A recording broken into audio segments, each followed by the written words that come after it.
Hansi ফ্লিকের বার্সেলোনার বিশেষত্ব আসলে কোথায়? উত্তরটা পাওয়া যাবে সেভিয়ার বিপক্ষে ম্যাচে। দলটা যেন গিরগিটি হয়ে উঠেছে, পলকে পলকে রং বদলায়, কখনো আল্ট্রা অ্যাটাকিং, আবার কখনো ব্যালেন্সড, কখনো পুরোদস্তুর ডিফেন্সিভ। পরিস্থিতি বুঝিয়ে তারা তাদের খেলার ধরন বদলে ফেলতে জানে মুহূর্তের মাঝে। ম্যাচের শুরু থেকেই গোলের জন্য মরিয়া হয়ে উঠেছিল বার্সা, সাফল্যও আসে তাতে। মাত্র 7 মিনিটের মাথায় দলকে এগিয়ে দেন রবার্ট লেভানডস্কি। তবে সমতায় থেকে বিরতিতে যায় তারা, আর সেটাই বোধহয় তাতিয়ে দিয়েছিল তাদের।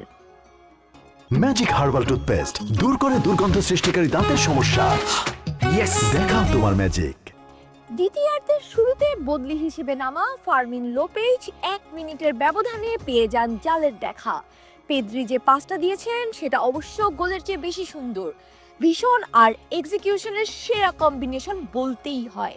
পরের দৃশ্যপট পুরোপুরি রাফিনহার দখলে, বিদ্যুতের মতো সেকেন্ডের ব্যবধানে সেভিয়ার জাল কাঁপিয়ে দেন তিনি। খেলার মোমেন্টাম বদলায় এরপরেই। ট্যাকেল করতে গিয়ে সরাসরি লাল কার্ড দেখেন লোপেজ। ম্যাচের তখনও প্রায় 30 মিনিট বাকি। যদিও একজন কম নিয়ে খেলা কাতালান জায়ান্টদের কাছে কোনো ব্যাপারই মনে হয়নি।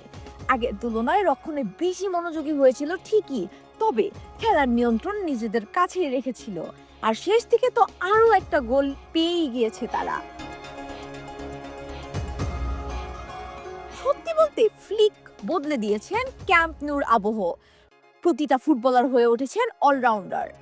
এতেই মূলত দলটা হয়ে উঠেছে ভারসাম্যপূর্ণ।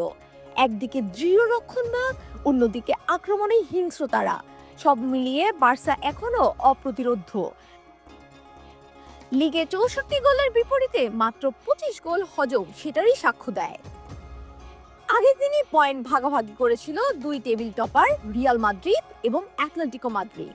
সেভিয়ার বিপক্ষে জয়টা তাই ব্লাউগানা জার্সিধারীদের নিয়ে এলো শীর্ষস্থানের আরও কাছে। রিয়ালের চেয়ে মাত্র 2 পয়েন্ট পিছিয়ে আছে তারা। শিরোপার ঘ্রাণ ভালোভাবেই নাকে আসছে। শাহানা পারভীন নূপুর, খেলা একাত্তর।